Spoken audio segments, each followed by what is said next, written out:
Assalamualaikum. Sebelumnya, ada yang tahu nggak sih hewan apa yang sering jadi makanan burung? Ya, itu hewan jangkrik.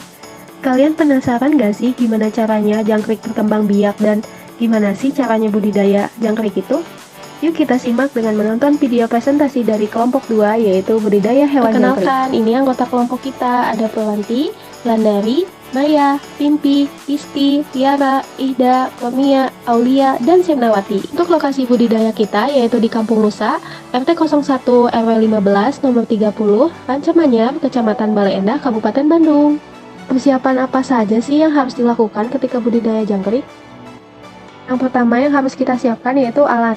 Alat yang pertama yaitu pisau, yang kedua jarum pentul, ketiga bonggol pisang, keempat kardus, kelima egg tray, keenam kotak styrofoam. Bahan yang digunakan tentunya yaitu telur jangkrik. Tahapan budidaya jangkrik. Nah, untuk minggu pertama kita membeli perlengkapan kandang jangkrik yang nantinya akan kita susun menjadi rumah atau kandang jangkrik.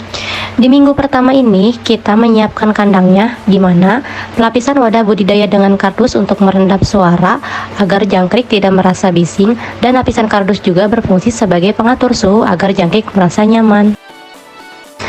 Untuk bertelurnya jangkrik, kita di sini memberikan lapisan serat batang pohon pisang.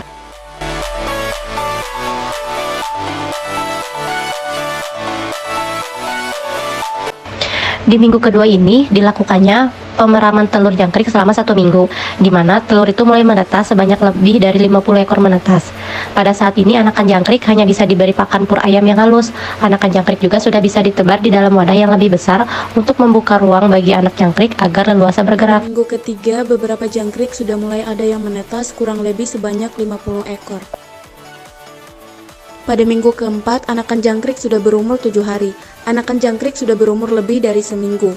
Pada saat ini, anakan jangkrik sudah mulai bisa diberi pakan dedaunan atau batang basah untuk memenuhi kadar air bagi kesehatan anakan jangkrik.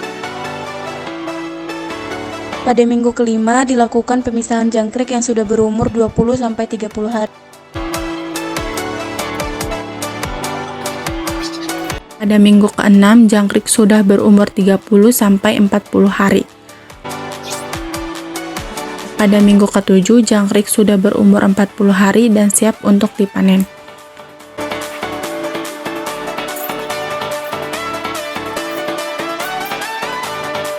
Manfaat budidaya jangkrik. Yang pertama, jangkrik memiliki potensi ekonomi yang tinggi, terutama sebagai bahan pakan dan pangan. Yang kedua, budidaya jangkrik dapat menghasilkan penghasilan yang lumayan besar. Yang ketiga, jangkrik dapat dimanfaatkan sebagai pakan untuk hewan peliharaan seperti kadal, iguana, dan tokek. Yang keempat, jangkrik juga berpotensi pasar di bidang pangan, yakni sebagai tepung jangkrik dan makanan olahan. Tantangan dan hambatan. Yang pertama, stigma negatif yang masih melekat pada konsumsi serangga di beberapa masyarakat. Yang kedua, aspek keamanan pangan dan regulasi perlu diperhatikan dengan serius. Standar sanitasi dan keamanan pangan yang ketat harus diterapkan. Yang ketiga, suhu dan kelembaban yang ekstrim dapat mempengaruhi pertumbuhan dan reproduksi jangkrik. Nah teman-teman, tadi itu merupakan penjelasan mengenai tahapan budidaya jangkrik. Semoga videonya bermanfaat ya. Terima kasih.